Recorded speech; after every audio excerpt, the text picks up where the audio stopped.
The female lead was kidnapped by slave traders. As the first villain to die, he secretly offered comfort to save his life. As a result, he became the female lead's precious one, fought over by the two protagonists. In the end, he became the family's pet in the Duke's household. When Mello was 10 years old, he discovered he had been living in a novel world. The 5-year-old female lead lost her mother in a car accident, and the slave trader who kidnapped him, along with his daughter, subjected him to long-term abuse and torture. In the end, the mother and daughter were executed on the spot by the Duke. Knowing his fate, Mello urged his mom to quit her job, but his mother warned him to leave if he didn't like it. Mello gave up his first attempt, so a year passed. The day his mother insisted on bringing the female lead home, his second attempt began. If he was a bit kinder to the female lead, he could at least save his life. But this goal had two obstacles. First was his mom. Whenever she caught her daughter caring for the child, she would scold both of them together. After his mother left, Mello carefully brought over some food. "Is your name Loretta?" That's the name engraved on the necklace. The girl was too choked up to respond. Her curled-up posture was a bit heartbreaking. He gently pushed the plate over and then left. He observed the girl's every move through the door crack. Perhaps she had been hungry for too long. Loretta cautiously turned her head. Hiding in the blanket, she slowly moved. The girl seemed satisfied with the food. Mello breathed a sigh of relief. But he was quickly discovered. She picked up the plate and hid in the corner again. When night came, Mello patted the bed. "Sleep on the bed in my room. Although it's humble for a noble lady, it's still better than sleeping on a chair." Loretta quickly curled up into a ball. She began to sob softly, unable to cry freely. Mello carefully reached out his hand. He wanted to comfort the poor child, but he couldn't bear to get closer. To Loretta now, he was the slave trader's daughter. But Mello didn't give up. He continued to care for her. About 2 weeks passed. She didn't run away or hide. This was a sign of opening up to him. One night, a heavy rain started. Loretta ran to his room. She hugged Mello tightly, refusing to let go. She looked very scared. "What? Did Mom hit you again?" At a loss for what to do, he decided to open the window first. With the cool breeze, he hoped it might soothe Loretta's heart. But her crying grew louder. He quickly closed the window again. Perhaps because of the rain when she lost her mom, Loretta had developed a fear. He comforted the girl. "Cover your ears with your hands, and you won't hear it." Loretta, leaning against the bed corner, slowly turned around. Mello held her two small hands, moving them to the girl's ears. "How's covering like this? Does the sound of rain seem softer?" Facing the tearful Loretta, he tried his best to smile. The two lay on the same bed. Mello softly comforted her. "You'll be happy soon. Don't be afraid. Go to sleep." Sure enough, the Duke found his daughter's whereabouts the next day. Protecting the female lead who was kidnapped by his mom,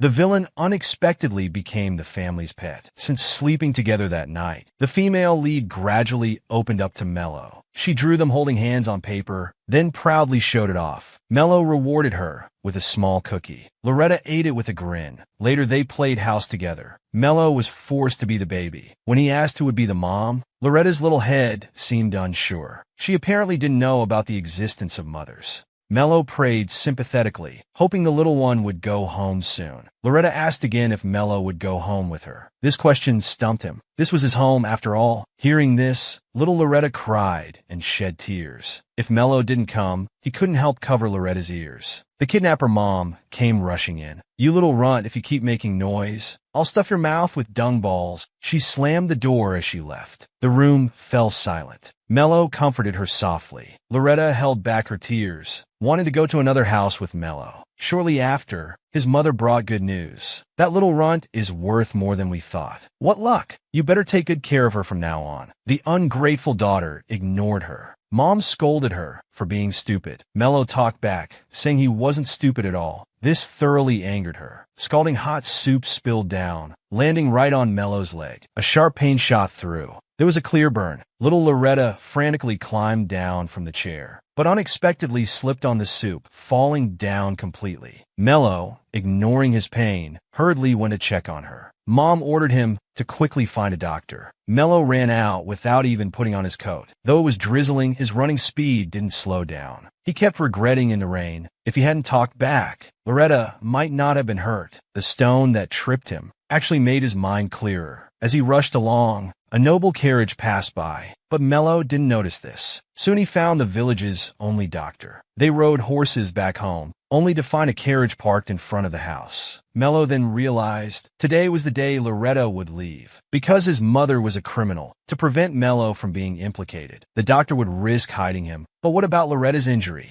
At that moment, a man walked out of the house. Little Loretta followed closely behind, hugging a teddy bear. Mello's anxious heart was finally at ease. The first chapter of the novel ended, but strangely, though he had always hoped for Loretta to return home quickly and live a happy, comfortable life, he now felt a bit sad. Suddenly, his mother was dragged out and thrown to the ground. Seeing this, the doctor urged him to leave quickly, but he heard someone calling him. Only Loretta would call him like that. The next day, a luxurious carriage took him away. The happy girl was gone. Only that drawing remained. Mello knew in his heart that he would never see that child again. Those happy times would also fade away. If Loretta were here at this moment, she would comfort me. Not sure if it was a hallucination, but he suddenly heard her voice behind him. Two little feet came into view. They both opened their arms at the same time. Little Loretta threw herself into Mello's embrace. Just because of the female lead's favor, he changed from a villain to everyone's pet. Seeing Mello cry, little Loretta immediately rushed into his arms. Who made Mello baby cry? Big sister Loretta will beat them up for you. Just like when they used to play house, she comforted Mello once again. Crying with joy, Mello couldn't stop hiccuping. But the female lead who should have returned to the Duke's family. How did she come back here? At this time, a man handed him some water. You're that slave's daughter, right? Mello was startled. He was the father of 3 sons and 1 daughter on the novel's cover. Loretta. Mello quickly bowed down to apologize. The Duke was a fair-minded person. Because he wasn't his mother's accomplice, he didn't punish him. Instead, he wanted to sponsor him to go to an orphanage. But this also meant they would never have a chance to meet again. Little Loretta didn't want to be separated from Mello. Before, when she was afraid of the rain, Mello would cover her ears. So, I really like Mello. Do you like Loretta? Mello held her little hand tightly. Of course, Mello likes Loretta very much too. Hearing this, little Loretta cheered happily. Then Loretta and Mello like each other. Yesterday, without Mello by my side, I cried. Dad is a lucky star, so please let Loretta stay with Mello. The daughter's first request was to bring the slave's daughter back to the Duke's house. Just reuniting with Mello, her complexion had improved a lot. Her mood was indeed better than last night. Afterwards, the Duke asked for his opinion. Mello thought for a moment. If he stayed in the village to study medicine, he might live more freely. But he couldn't neglect Loretta. Mello clearly understood the hardships the female lead would face in the future, and he wanted Loretta to always be happy. So only he could change Loretta's future for the better. Mello agreed. Afterwards, he found his teacher to inform him that he would be going to the capital. The teacher brought him some herbs and reminded him that if he encountered difficulties, he could always come back here. There was one more request. If you see my son in the capital, don't forget to give him a punch. The brat hasn't sent any news. Go. May God's blessing be with you.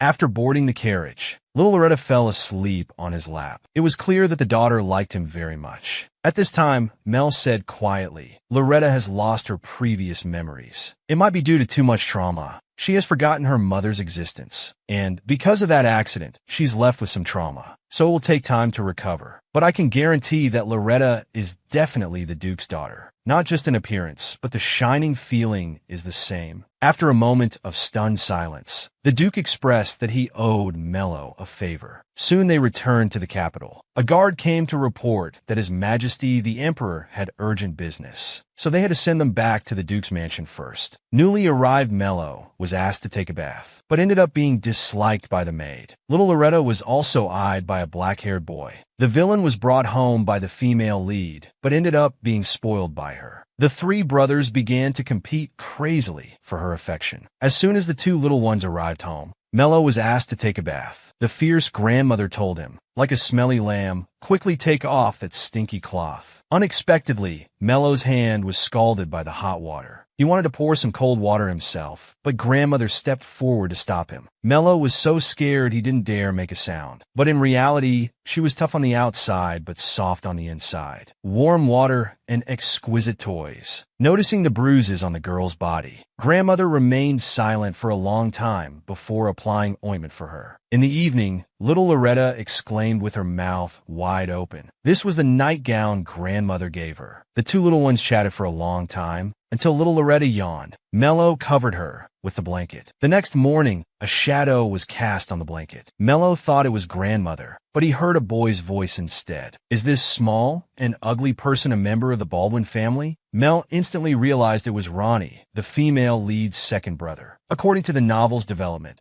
his next move would be to pinch the sleeping Loretta awake. Mello quickly reached out to stop him, putting his hand to his lips to signal for silence. The sudden appearance of the girl left Ronnie at a loss. He shook off his hand with a red face and fell down the next second, muttering, "Damn it, who's that weird girl?" After Mello approached him, he reached out with concern. "Are you all right?" Ronnie unconsciously backed away and stood up. He angrily accused the other of being a liar. They always bring girls back casually, claiming they're his lost sister. But those people are all fake. He left with harsh words, slamming the door. Mello had already guessed he would act like this. After little Loretta woke up, they happened to meet her father while going out to play. She gestured excitedly, saying, "Daddy is Loretta's big treasure. In the future, Loretta will also be Daddy's little treasure." The Duke awkwardly said thank you. Seeing the maids coming, the little one took the chance to run away again. The Duke instructed the butler to remove sharp furniture. When the butler suggested going to see the young lady, the Duke refused.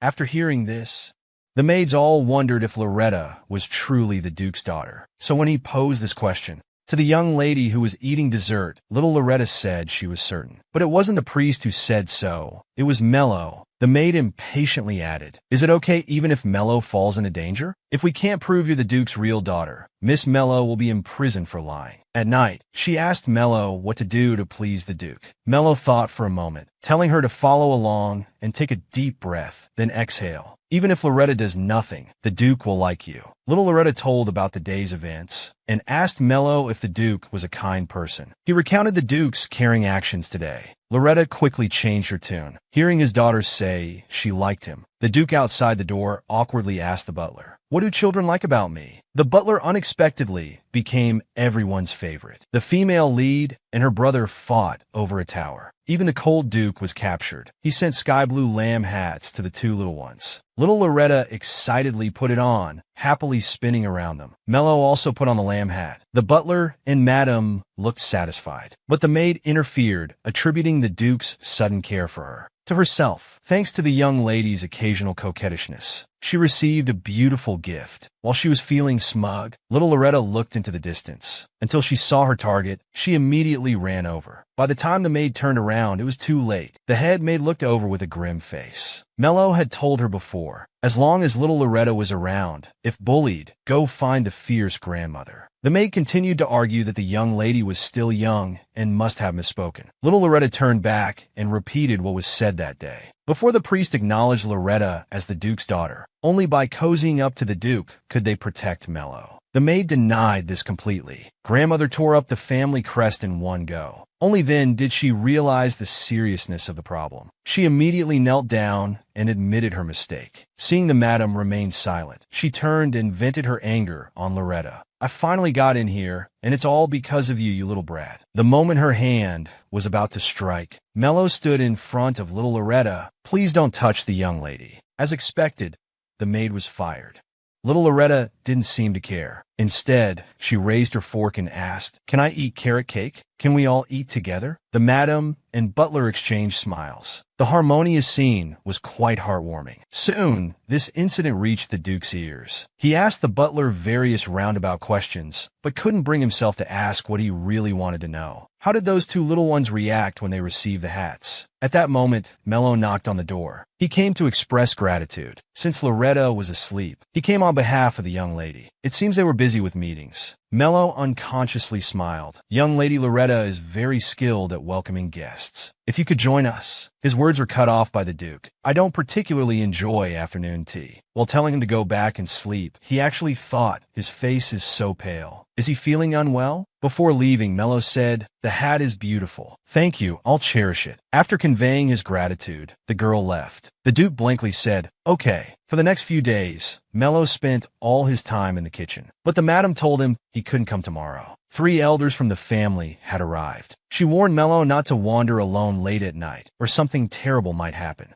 As Mello passed through the corridor, he felt an eerie chill. Remembering the madam's words, he became even more scared. Suddenly, a hand appeared behind him. Mello quickly turned and dodged. Oh, it's young Master Roland. The female lead, bringing the villain's sister home, unexpectedly made her the center of attention. Beloved by all, but the Grand Elder wanted to drive them away. Second brother Roni came late at night to warn them. With a serious face, he asked Mello to come closer. He whispered in his ear, "Be careful of the elders. They might try everything to drive you away, especially the Grand Elder." Mello was shocked by Roni's concern for them. The most harsh second young master in the original story was now worried about their safety. Mello said he would relay this to the young lady. "The young lady probably knows you're worried about her." Roni Tsunnerly shouted, "Am I crazy?" Mello suddenly joked, "So you're worried about me?" Hearing this, he abruptly stood up. He turned his back and flopped onto the sofa. Mello quickly changed his attitude. "I'm sorry.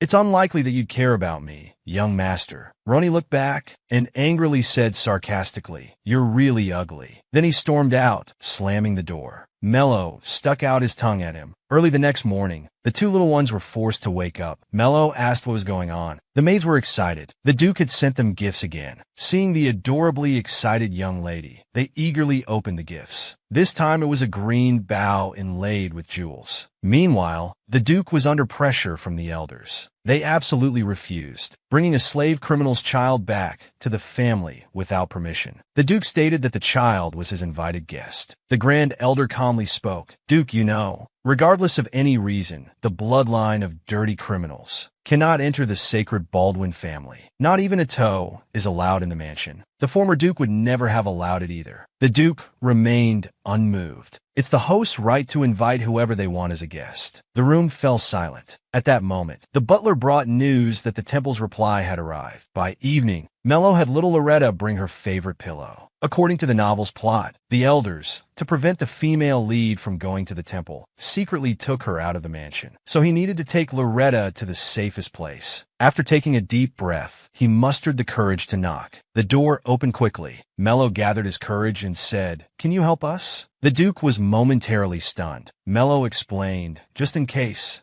Young Master Roni told us to be careful." The Duke was the most reliable person, because when the female lead was kidnapped, he tried harder than anyone to save Loretta. The Duke said he understood. He would ensure their safety. Mello stood up to express gratitude. Just as he was about to leave, little Loretta struggled to open her eyes. She asked why he wasn't sleeping with her. The Duke vaguely recalled the elder's words, but was interrupted by a shout. "No, Loretta doesn't have." Mello will cry. She clung to Mello, not letting go, then turned and gave the Duke a thumbs up. This made Mello a bit embarrassed, but unexpectedly, the Duke returned a thumbs up. Little Loretta successfully kept Mello there. The Duke recalled the head maid's words. "Like a little lamb." At this moment, little Loretta patted the bed. She had also left a spot for the Duke. The villain girl was kidnapped by the big villain. The female lead, who uniquely favored her, cried urgently. As soon as little Loretta left, the elder wanted to drive Mello away. He roughly pulled off her ribbon and gave her some money for her troubles. Seeing Mello refuse to comply, the elder dragged her into a carriage, saying he'd take her to find slave traders. Mother Mello fell into fear. If her mother was released from prison, she would surely sell her off first. The elder scolded her for being an unfilial daughter. Mello kept crying and begging to be spared. The madam heard and rushed over. She pushed the elder away. Looking at the trembling Mello, she gently stroked the girl's face, comforting, "No need to listen to a crazy old man's words."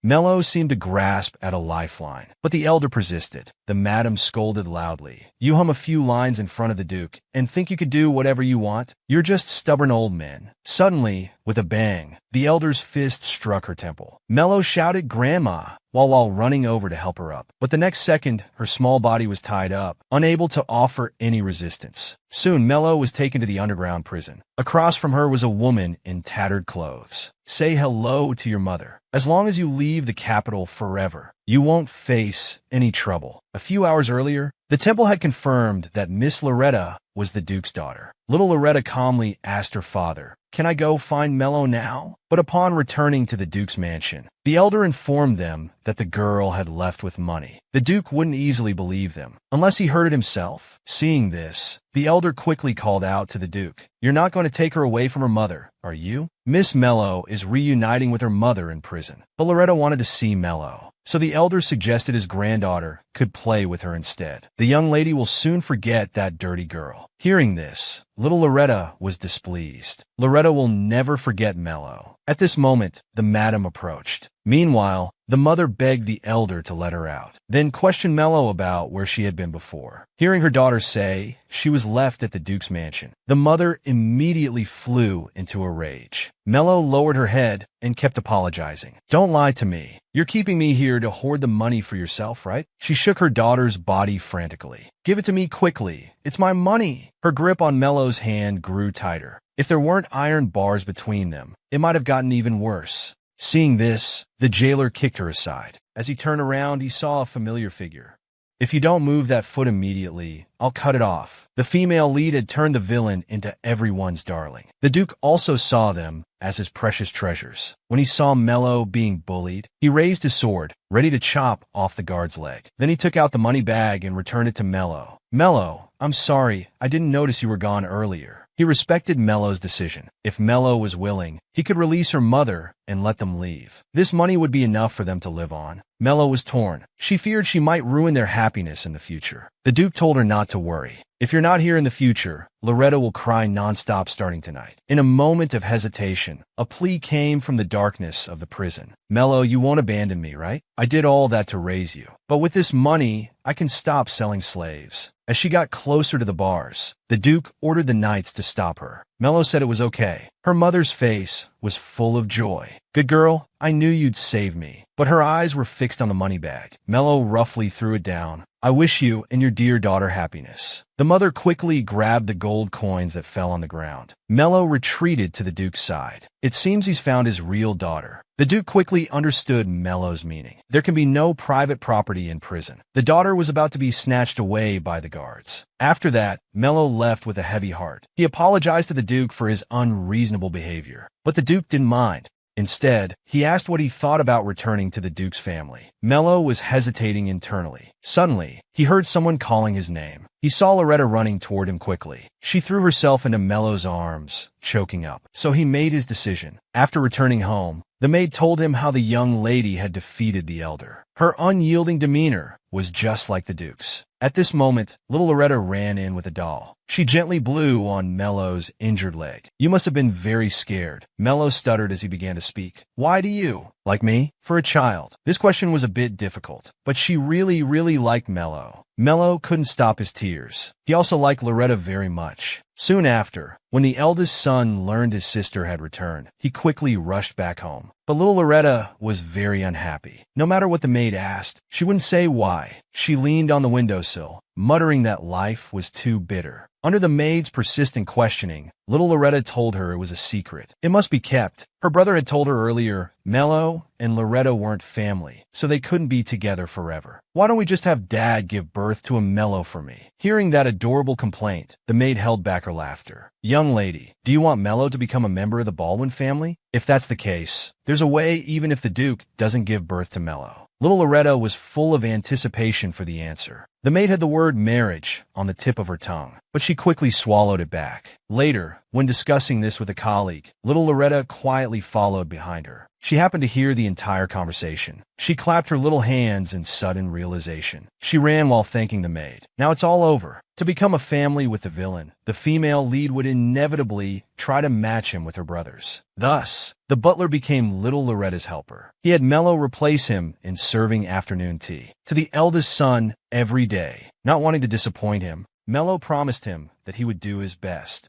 Grandma told him not to overexert himself. Although she looked fierce, Mello knew Grandma was caring for him. When night fell, after the eldest son returned to the mansion, the butler briefed him on the household situation. When mentioning the two little ones, Claude became inexplicably interested. The next day, the siblings quickly became familiar. Watching them play happily, Mello couldn't help but sigh, as expected of Claude Baldwin, the #1 charmer. In the novels he read in his previous life, his favorite character was Claude. He often fantasized what it would be like to have such a family member. The moment their eyes met, he was dazzled by the radiant face and couldn't keep his eyes open. Claude found it interesting. "Do I look that strange? You can't even look me in the eye. Nice to meet you, Miss Mello." At this moment, little Loretta ran over and said, Loretta has been waiting patiently for Mello. Mello asked her why. Her little face suddenly turned red with shyness. She stammered, "Mello and Loretta like each other, right? So I hope Mello will marry Loretta." Hearing this, both of them were stunned. Little Loretta assured him, Loretta will make Mello happy. Listening to the little one's adorable confession, Mello held her tightly in his arms. But suddenly, a chill came from behind. Mais au sens danger. When it was time to serve tea in the afternoon, although he was scared, he still mustered up the courage to knock on the door. The door opened quickly. Claude greeted him kindly. "I heard you want to learn the etiquette of the capital. It's because you want to stay by Loretta's side, right? I will always accompany Miss Loretta." The unintentional truth that slipped out made Claude's face gradually turn cold. Mello immediately realized he had provoked the young master's jealousy. But soon he said kindly again, "All right, goodbye." With a bang, the door closed. "What's going on?" The next day, he threw out another bait. "Don't you want to hear the story of my first encounter with Miss Loretta?" But Claude had no reaction. Every day after that, when he was with little Loretta, he showed an affectionate attitude towards Mello. But in the afternoon, when serving tea, he still got the cold shoulder. Then he saw the hall in chaos. The Duke wanted to fire a servant, because what the Duke hated most were liars. The female lead proposed marriage to the villain 88 times, but it made her sister-complex brother jealous. When his sister was around, he was kind and gentle. When she wasn't, he shut him out. Today, as usual, when serving tea, he found Claude wasn't there. He quietly put the tea on the table, but just as he was leaving, Mello bumped into Claude face to face. To protect the falling Mello, his hand was scalded by hot water. But fortunately, Mello was unharmed. He hurriedly got up to find cold water, but was stopped by Claude. "It's not a big injury. Let the servants get it." To ease Mello's emotions, Claude asked him to count from 1 to 100. Until he calmed down,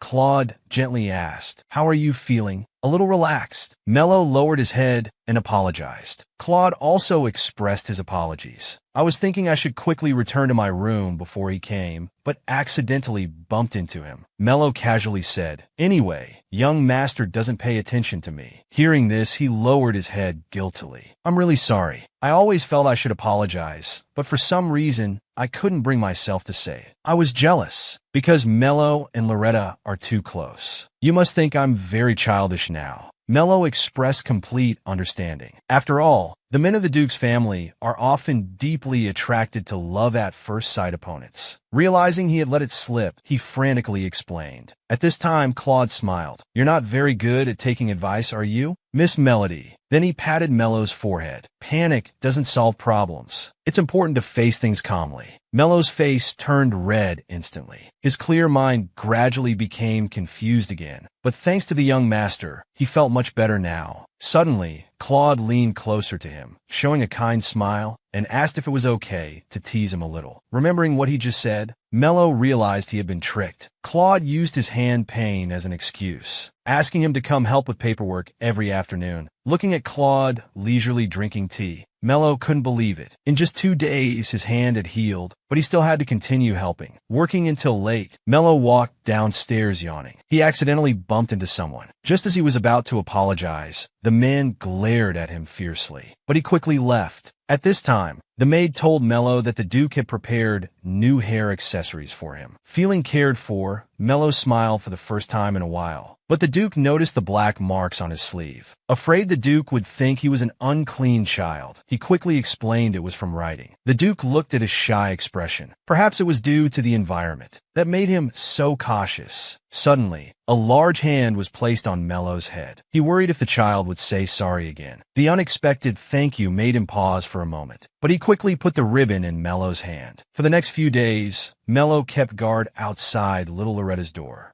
In the original story, someone took the chance to destroy her wardrobe, so he had to protect it. Unexpectedly, Claude suddenly appeared. Mello was startled and kept backing away. Staring at the dressing room in the middle of the night, it was hard not to be misunderstood. Mello blurted out, "I haven't stolen anything yet." Claude couldn't help but tease. "Haven't stolen yet means you're about to commit a crime?" Listening to his incoherent explanation, Claude enjoyed it. Miss Melody is so smart. If you were to steal, it would be a ring, right? But it's okay. I won't stop you. Mello had a sudden idea. He immediately explained his purpose, because he accidentally overheard that the elders were planning to harm Loretta. After hearing this, Claude looked serious. He said Mello shouldn't act rashly. He should find a trustworthy adult to solve it. Then he put his coat over Mello's shoulders. He took his hand and gestured for him to come. "I'll make you fall asleep in 10 minutes. To protect his beloved female lead, the villain and brother guarded the door day and night. But Claude suddenly took his hand. "I'll make you fall asleep in 10 minutes. Afterwards, Mello was taken to the kitchen. He drank some secret recipe honey milk. Thinking about it, he realized he had misunderstood. Before leaving, Claude put his coat on him. "Then come to my room tomorrow, too."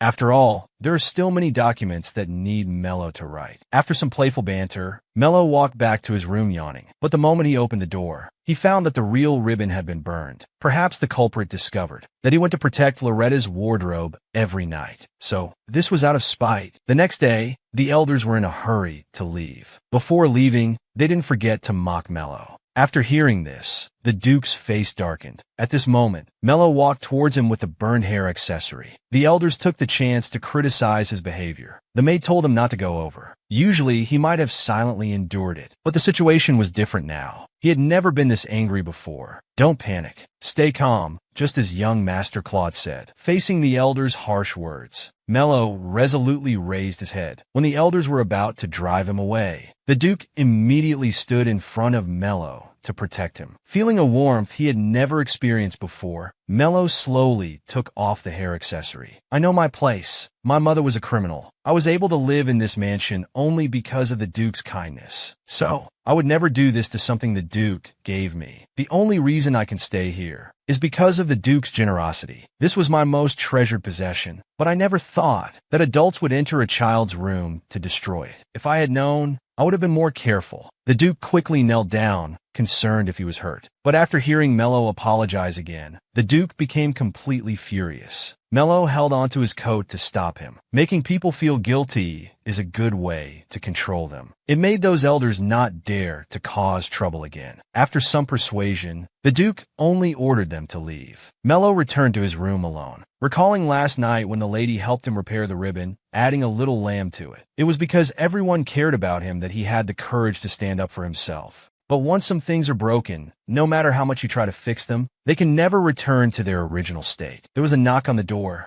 Mello didn't intend to open it until a voice came from outside. No choice then. "Loretta, Miss Mello seems to be asleep." Hearing it was Loretta, Mello immediately ran to open the door. At times like this, she would always hug him tightly with her small hands. But unfortunately, there was no sign of Loretta. Only Claude was there. Realizing he had been tricked, Mello immediately slammed the door. Constant apologies came from outside. "Loretta was the first to notice you were unhappy. As for why she didn't come, I'm a bit embarrassed to say it myself." Hearing this, Mello angrily opened the door and shouted, "You're obviously just jealous." Claude handed him a handkerchief. Mello said very seriously, "I need to blow my nose." After calming down, he couldn't stop hiccuping. Claude muttered, "Cute. I want to see the cute Loretta soon. So, will you come along?" Mello looked at him very cautiously. Claude reached out his hand again. Because promises must be kept, Mello naturally took his hand. Following him to the room, the female lead's crazy love for the villain made him a thorn in her brother's side. But now the villain had become everyone's favorite. Late at night, Claude led him into the study. He let him continue working there. Unaware, Mello thought it was just one of his bad habits, mumbling that the young master was really annoying now, being forced to work overtime so late. Claude walked to the desk. "Miss Mello, please write your name here." Although he didn't know what it meant,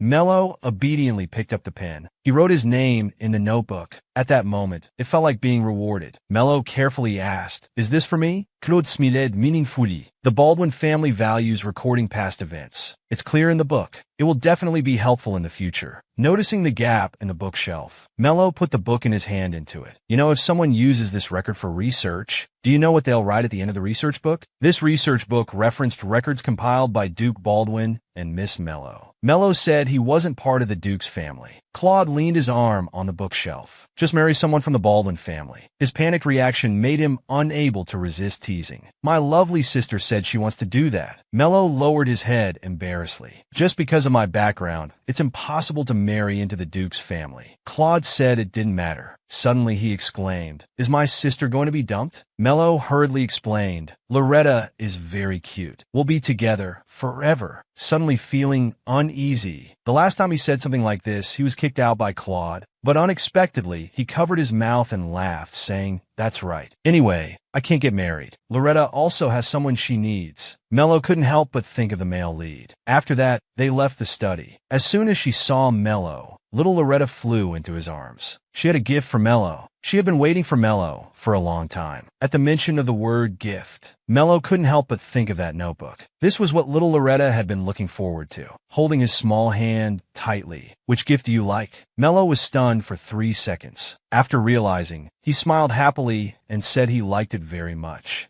Soon Loretta's expression brightened. She tried hard to stand on her tiptoes and snuggled in her favorite Mello's arms. Not long after, Mello's mother's execution date had been set.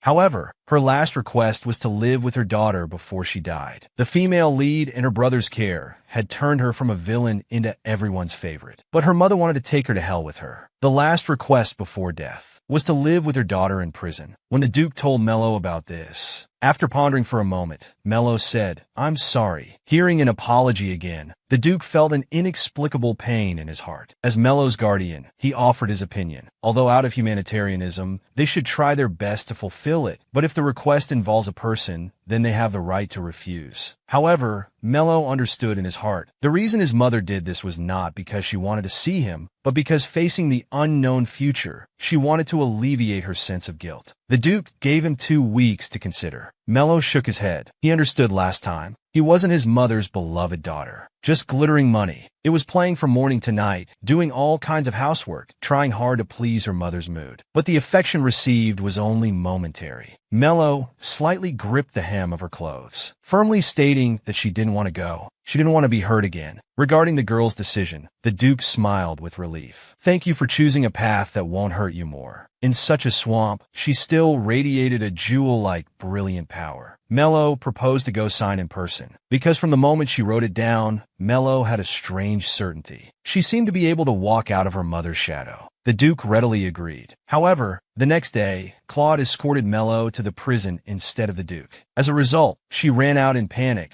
because she wasn't wearing gloves. She was also teased by Claude. After saying that, he handed out his black gloves. Mello touched the soft gloves. Pondering, she asked if the Duke's health was good. Then she blamed herself. Claude firmly told her, "Miss Mello has done nothing wrong, so the child doesn't need to worry about this." She lowered her head dejectedly, always being treated as a child, even though they're only 4 years apart. She slowly put the gloves on her fingertips, mumbling about when she would be this big. When Claude asked about her birthday, Mello lowered her head and said she wasn't sure. Accidentally touching the girl's pain point, Claude didn't pursue the question further. Mello answered with a bitter smile that it was in spring. Whenever the yellow spring flowers bloom, she would add another year to her age. Amazed by the girl's unique romanticism. After winter, just as they were talking about that, the carriage stopped. Claude sighed softly and took out a document from his pocket. The knight guarding the door took the paper. After confirming, he was about to hand it over to him, but saw a familiar face. He stared for a long time, leaning on the carriage window. For this disrespectful behavior, Claude showed his displeasure on his face.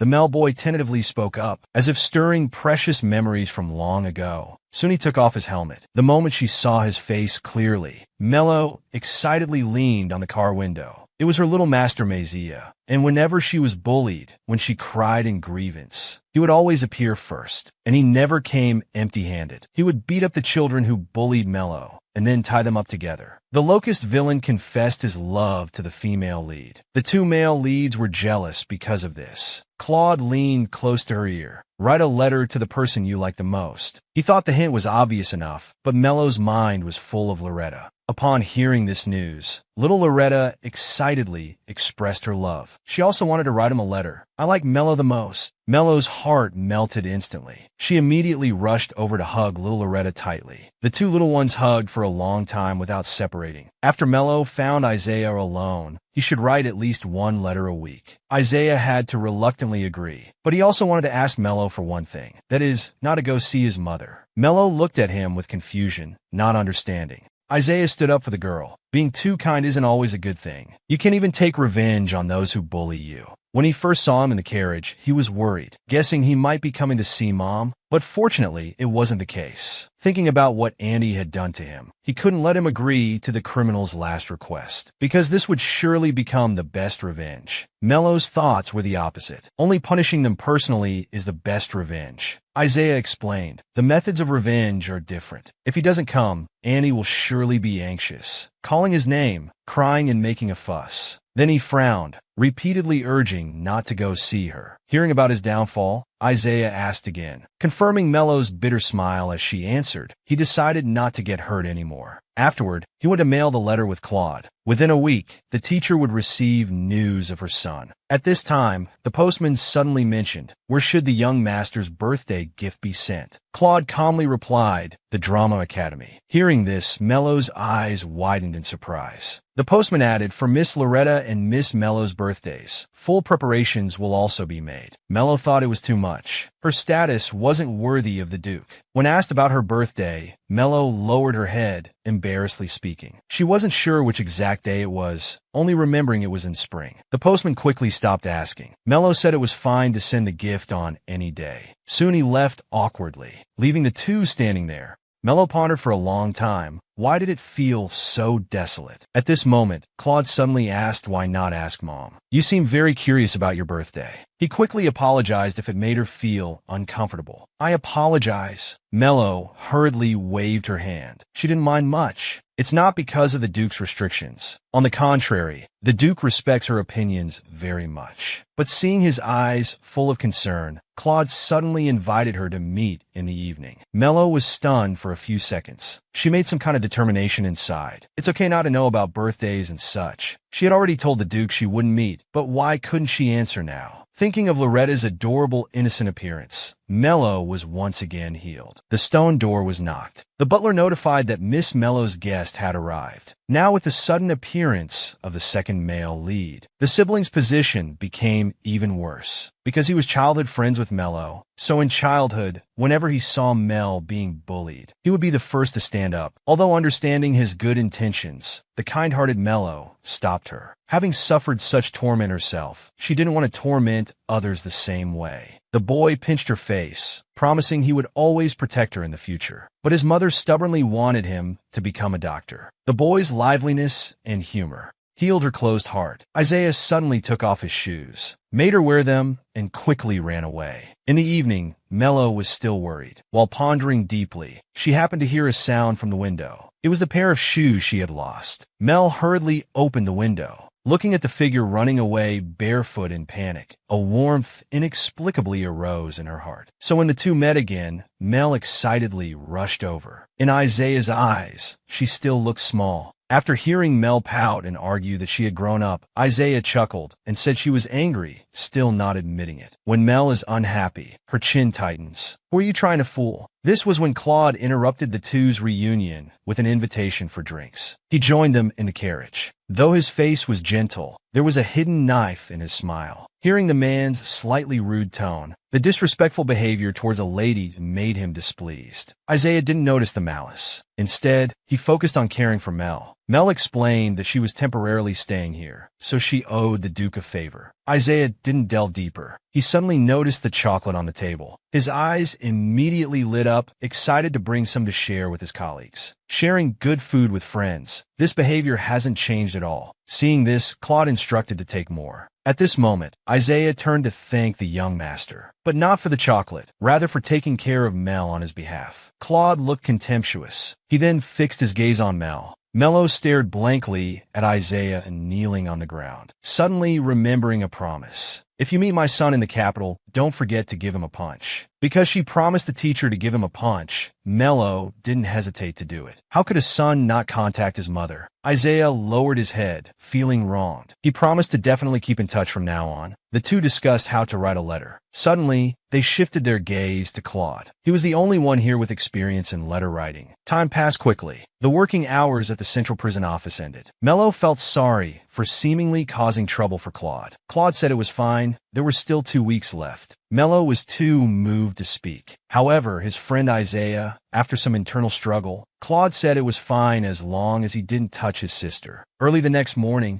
the tactless Isaiah arrived at the Duke's house. He suddenly pulled out a foxtail hidden behind his back. Giving someone's favorite thing as a gift is also a form of etiquette. Mello mumbled thanks. Remembering their childhood, they would always go looking for pretty foxtails together. Mello felt a bit ashamed for scolding him. Isaiah didn't mind, instead telling her to learn some more tricks. At this point, Mello asked him why he came. Isaiah took a sip of tea. He came to ask Claude for advice on letter writing. Since he promised, he should keep it. If someone who wants to be a knight doesn't keep their word, big trouble will happen. But unfortunately, Claude had been busy reviewing documents lately. Isaiah was glad today was a day off. He could play with Mello until evening. But then he worried that Mello might be busy too. After hearing this, she paused for a moment, then covered her mouth and said with a smile that it was fine. Suddenly, there was a sound from behind. Claude opened the door, looking disheveled. After looking around, Mello asked curiously what was wrong. Seeing his sister wasn't here, Claude sighed in relief. Little Loretta was very interested in Mello's friend. Mello reassured him it was fine. Despite his appearance, he's actually the child of the most reliable doctor in the village. He won't harm the young lady. But when she turned back, she saw Isaiah had finished all the sugar in his cup.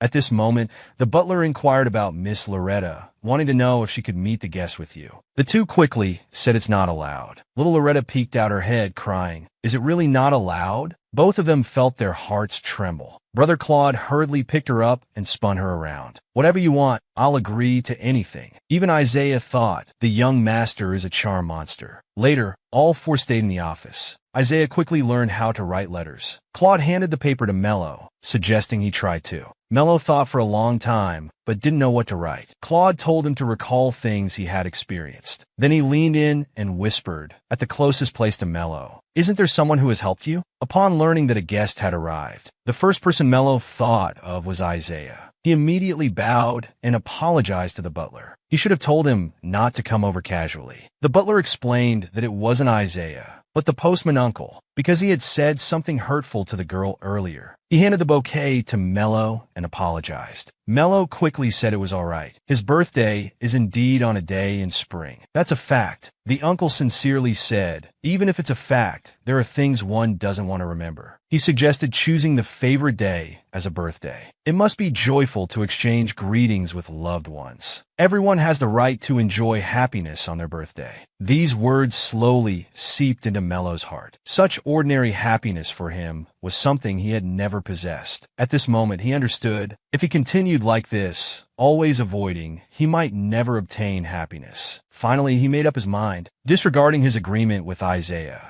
He would go alone to see that money-loving mother. Noticing the gloomy expression on the girl's face, Claude stepped forward to comfort her, saying if needed, he could accompany her, to let others understand that not anyone can treat her casually. Mello didn't want to take advantage of the young master. He wanted to talk to his mother alone. Before leaving, Claude called out to him, "If you feel uncomfortable inside, come find me anytime. I'll be waiting for you here." Although the young master always encourages people in strange ways, he would always keep these memories in his heart. The girl's sweet smile was out of place with the prison behind. Not long after entering, a hand suddenly appeared, quickly pulling him behind a wall. Unexpectedly, Isaiah happened to be here. Mello raised his head in shock. He gestured to be quiet. Wait for me to help you. Before Mello could explain, Isaiah grabbed his hand and pulled him away, escaping from the sight of the soldier who was guiding him. Mello hurriedly tried to stop him, but the boy ignored him, saying, I'll tell you how to escape. You won't be discovered if you go out that way. The nobles pushed you here just for their face, right? Isaiah wasn't listening to anything now. These lunatics actually dared to bring Mello to prison. Until Mello said it hurts,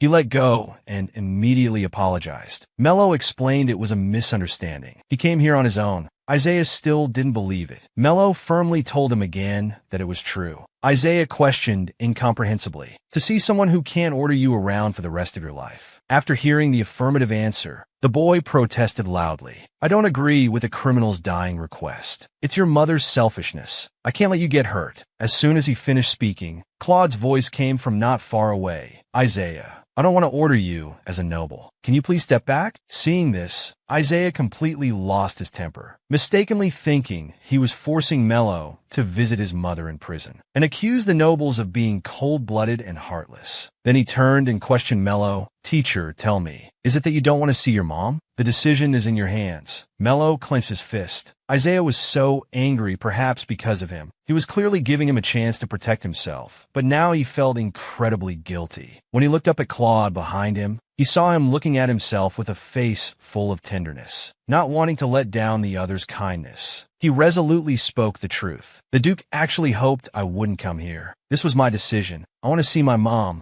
Isaiah looked at him in disbelief. There's no benefit at all. Why do you still want to see her? You fool. Have you forgotten how you survived? He hoped Mello could break free from his mom and live happily. Mello interrupted him at this point. Because I've decided how to live on, that's why I need to find my mom. He smiled bitterly. I'm fine now. But in Isaiah's eyes, that smile only represented grievance. Mello always forced himself like this. At this moment, Claude ordered his subordinates to take him away. Mello hurriedly tried to stop them, but halfway through his words, Claude stated that he would decide the punishment. Before that, the knights would protect this young man well. Noticing the red marks on Mello's wrist, he wanted to treat it for him, but Mello politely declined. Instead, he was more curious how Claude knew he was here. The two chatted and laughed as they gradually walked to the door. He stopped and reassured, be careful on the way. I'll wait for you here, so please come back quickly. Soon, Mello saw his mother's ugly face. But the first words were not greetings, nor concern, but blatant exploitation. He suddenly remembered what the Duke had said. A dying person wants to alleviate their own crimes. You will be used by them without reason. Mello clearly realized his mother only needed a place to rely on, not sincerely wanting to apologize to her daughter. It was just to ease her own conscience. Mello told her there was no need to apologize. His eyes were determined, as if completely at peace. Because I didn't ask you, so please don't give any answer. The mother, never having been defied by her daughter, cursed angrily, blaming everything on her. But all the misfortune was brought on by the mother herself. If you continue to be unreasonable like this, I'll leave here immediately. He no longer accepted his mother's apology, deciding to strive for an ordinary life. For this, there was only one thing his mother could help with. Please tell me my date of birth. The woman was stunned. She explained in panic. Mello didn't want to hear her ramble. So, when exactly was it? I don't know either. Yes, for his mother. To her, he was just a burden that got her kicked out of the Fu family. I understand. With that, he turned to leave. The woman gripped the bars and shouted furiously. Back then, I was already wishing I was dead. I even wanted to forget the days I gave birth to you as soon as possible. But I still gave birth to you in the end. You should be grateful. Isn't it true that everyone stood by and did nothing back then? There were soldiers patrolling every street. If it wasn't for that family who opened the door when I knocked, I would have died. It's all your fault that I suffered so much. So you can't treat me like this. Mello smiled bitterly. He turned around and bowed. Finally, he could abandon his expectations of his mother without hesitation. Goodbye, mother. The woman screamed his name like a madwoman. You ungrateful brat. I really shouldn't have given birth to you.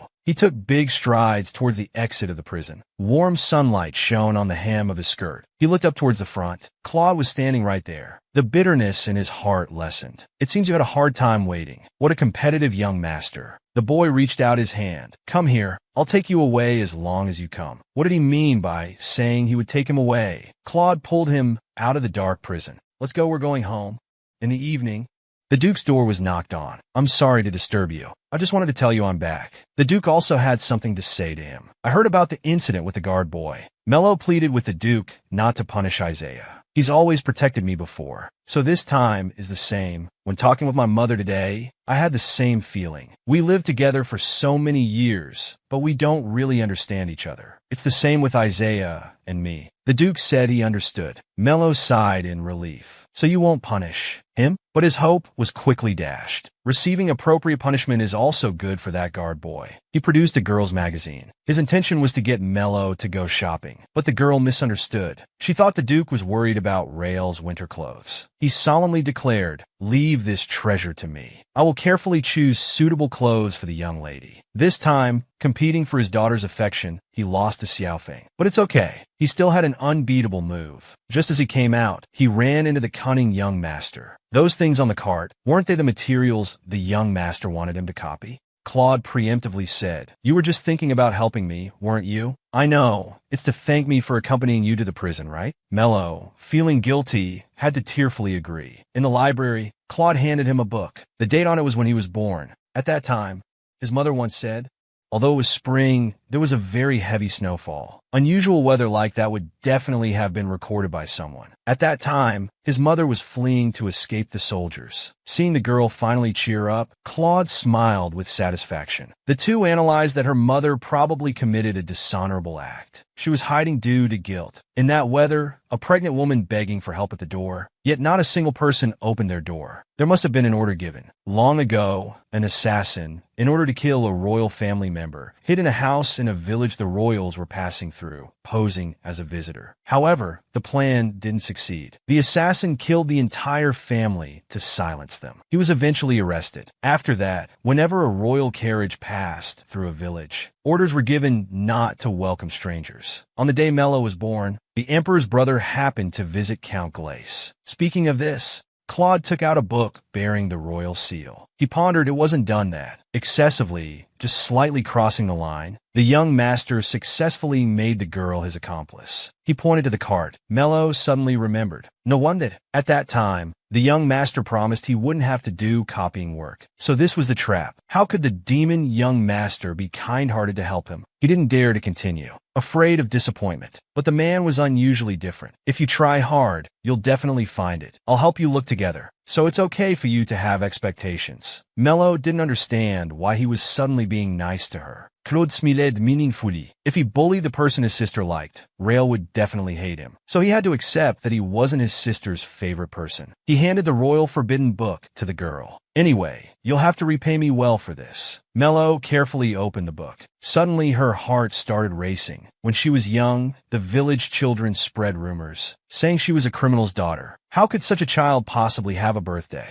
She only heard it was a day when spring flowers bloomed. The girl buried her head in the book. As she spoke, she kept choking up. Although it brought back sad memories, she finally found her own birthday. Claude wiped the tears from her face. "Can you tell me now? When is your birthday?" The next day, Rael drew a picture for him. He looked at it for 2 hours. His lips unconsciously curled into a smile. Just then a guest arrived. The man sat restlessly in the reception room. Hearing the door being pushed open, he trembled slightly. As soon as he saw Mello in person, Isaiah almost cried. He quickly knelt in front of the girl. "I was wrong. I'm a jerk. I shouldn't have forced you to do things you didn't want to. If you're willing, hit me." The girl smiled disheartened. "I'm the one who should apologize. You've told me several times before to confront things myself, but I always avoided it. Thank you." The moment their eyes met, Isaiah fully understood one thing. She had always hoped for Mello to be independent, but when that moment truly came, he felt a bit lost. Although he said those things, he still liked Mello depending on him. In the end, he also thanked the girl with acceptance. Mello extended her hand. "Let's shake hands and make up." Noticing the girl's injured wrist, Isaiah immediately knelt down and repeatedly kowtowed. Hit me until you feel better. Hit me hard." Mello hurriedly explained. "No, it's not like that. It's because of young Master Roni." The villain girl became a hot commodity for the protagonist's family. The naive female lead was either kissing or hugging. The two young masters secretly fought over the right to serve her. The second young master directly came to reason with him. He also wanted to receive the same treatment as his brother. Mello readily agreed. But young Master Roni can't drink tea yet. I'll prepare milk for you instead. Roni, treated like a little kid, was furious. During a subsequent tea serving, Roni, in his haste to stand up, accidentally broke the teacup. While frantically cleaning up the pieces, he injured his hand. Mello came forward to help and also got injured accidentally. Hearing the news, Isaiah instantly turned into a protective wolf dog. Why should his little childhood friend do things like serving tea? Mello quickly changed the subject. By the way, were you punished for what happened at the prison that day? Isaiah's face darkened. He recalled that day when the Duke not only forgave him, but also gave him the opportunity to qualify as a knight. However, the punishment was to wash the socks of those big guys in the Knight Order. The foot odor was so nauseating it was hard to breathe. Mello smiled and said, "Fortunately, that matter is past. I've been very worried about you all this time." Just as he was about to confess, Roni burst through the door with a bang. "How much longer do you want me to wait? Those jellies are about to melt away." With puffed up, rosy cheeks, he complained, "Those take a long time to buy."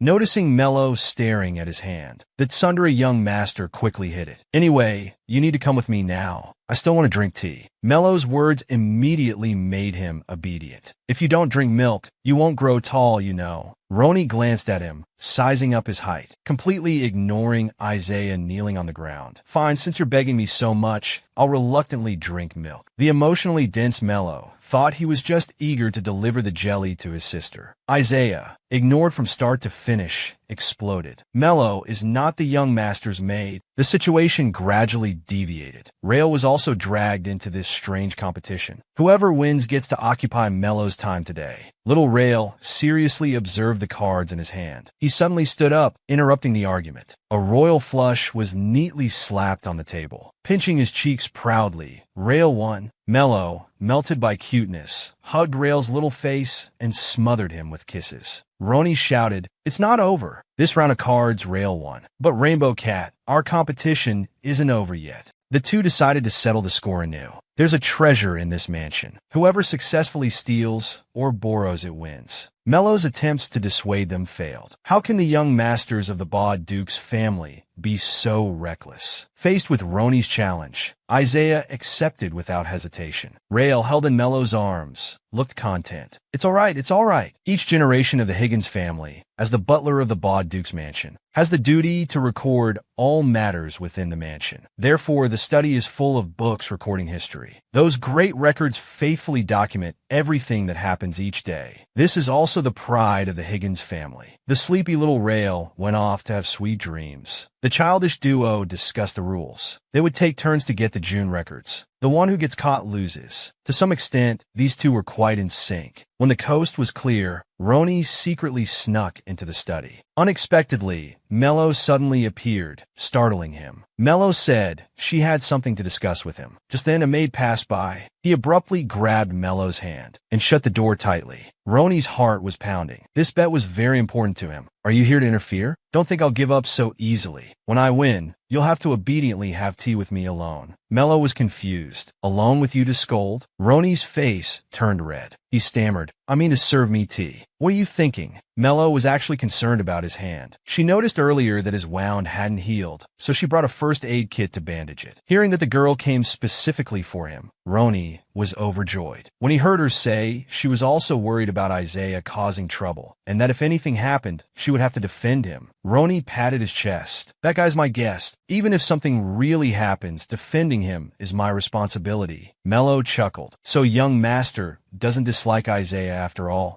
He turned his head, not admitting it. "By the way, what else did you want to ask me?" Mello spoke up. "Young master, do you have something important you want to tell me? Is that why you want me to continue serving you tea?" He lowered his head guiltily. "Back then, I called you a liar, told you to go back to your own home. During that time, many liars came to our house. They tried to deceive us with lies, so I thought you were one of them. I'm sorry, I was wrong." Seeing Mello staring at him without speaking, he trembled as he spoke. "Did that cause you great harm?" Mello quickly denied it, saying, "I'm fine." Mello knew that although his words were harsh, his heart wasn't bad. All his thoughts were written on his face. How could she not know? Roni, embarrassed, told her she didn't need to go home anymore. Besides, you have nowhere to go back to. I don't want to be alone again either. Although my brother is home now, he's usually at the academy. Before he could finish, Mello spoke first. And young Master Jeremiah hasn't returned since he went to the Magic Tower. According to the description of the Duke's 4 children, the third young master, Jeremiah, is a gifted person. He has the potential to become a great magician. When he was young, he spent most of his time in the Magic Tower. So before Rael arrived, our young master was probably the only child in the Duke's mansion. In that situation, when he learned that he might have a sister coming back, how happy he must have been. But each time, it turned out to be imposters. So he must have been disappointed time and again. Thinking about this, Mello could understand why, when he first saw her, he angrily called her a liar. And she also understood why he could easily like someone. It must be because he was too lonely before. Roni was shocked. How do you know Jeremiah let it slip? Mello didn't know how to explain. Roni's eyes suddenly lit up. It must be Big Brother, right? Besides our gentle Big Brother, no one would tell you about Jeremiah. I guessed right, didn't I? Jeremiah is really amazing. I heard that last time, he even delivered a message to the royal family on behalf of the Magic Tower Master. That means in the future, Jeremiah might also become the next Magic Tower Master. He will surely be known as the Bod Magician in the future. The Bod family's reputation will stand at the top of the Magic Tower. Jeremiah is my younger brother, you know, so now you understand, right? It's okay for you to stay here. I've said so much. Don't you get it yet? Although I prefer to be alone, there's no helping it. You haven't found a place to settle down yet. These words made Mello fall into deep thought. Indeed, she had been so focused on getting used to life at the Duke's mansion that she hadn't considered this issue. But she couldn't continue living here like this forever with Rael. After all, one day she would become an adult too.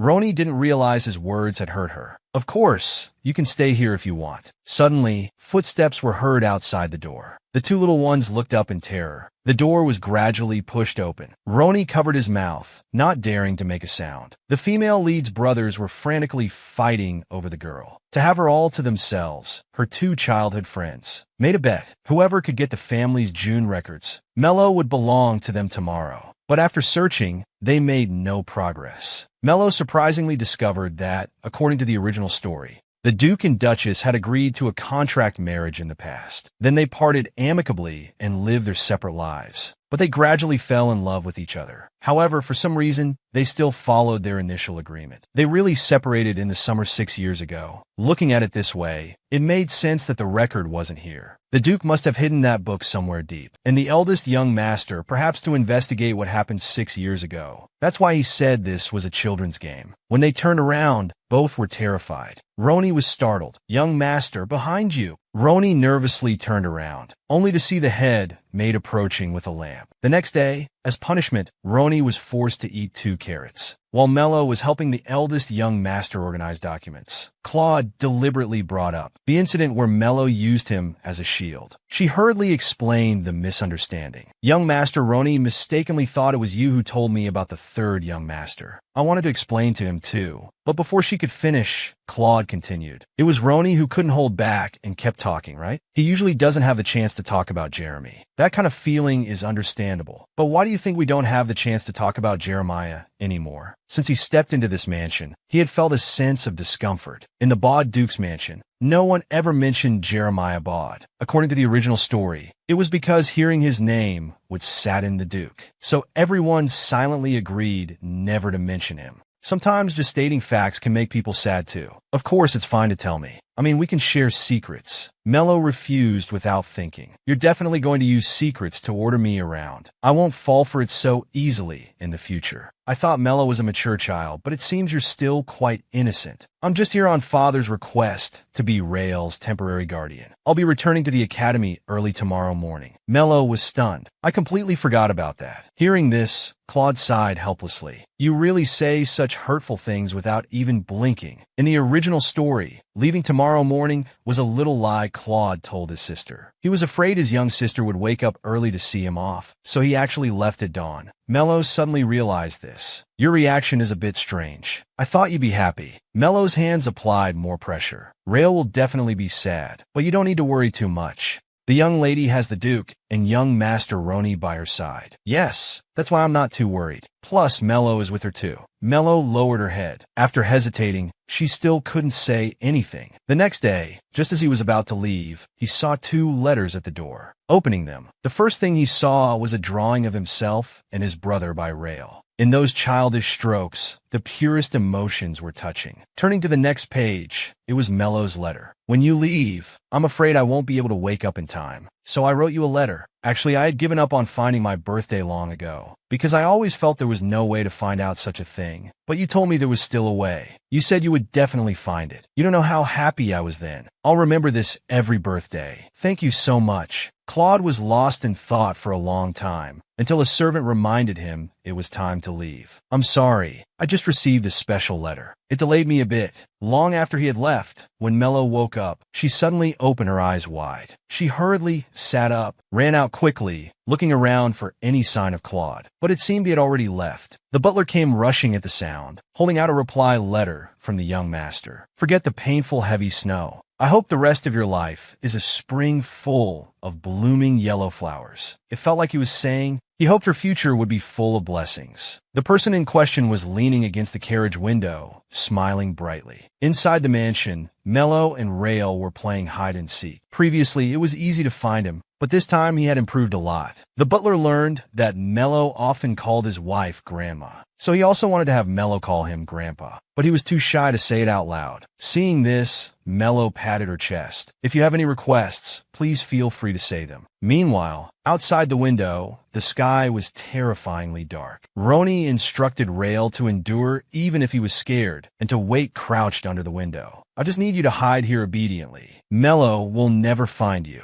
Thunder rumbled in his ears. Looking at the stormy sky, Rail fearfully clasped his little hands. Okay, I really like Mello. Even though he was shaking from the thunder, he encouraged himself not to be afraid. He had to endure even if he was scared. He wanted to surprise Mello, to give her a shock. Hearing a pattering sound, little Rail happily pressed against the window. Is Mello here? But there was nothing in front of him. Instead, the rain got heavier. A thunderbolt struck. Little Rail was scared out of his wits. He suddenly remembered the day of the car accident, his mother's passing, and the day he was kidnapped by traffickers. Little Rail's legs gave out and he fell. He covered his ears as best he could, his breathing becoming rapid. Mello's name was on his lips. A sickening dizziness came over him. Little Rail could no longer bear it. He fainted inside the carriage. Little did he know, Mello was frantically searching everywhere at that moment, but she still couldn't find him. Little Rail, it's raining outside. We need to hurry. Can't let him be in the rain. Can't leave Rail alone, she cried, seeking young Master Bod's help. Roni realized he had made a mistake. He immediately grabbed her hand and ran outside. The carriage seemed to be in heavy rain. Mello suddenly remembered. Years ago, Rail, whom Mom had brought back, was in a carriage during a rainstorm. She abruptly opened the carriage door, only to see little Rail lying lifeless in the carriage. His complexion was worsening, and he was having difficulty breathing. At that time, in the Magic Tower, as the pet of the Magic Tower, and also the third young master of the Duke's family, Jeremiah, was summoned by the Tower Master to go to the Duke's mansion. Although little Rail's body showed no abnormalities, he had suffered a great psychological shock. He remained unconscious. Even doctors were helpless in this situation. Roni lowered his head, full of self-blame. The Duke crouched down to comfort them. This isn't your fault.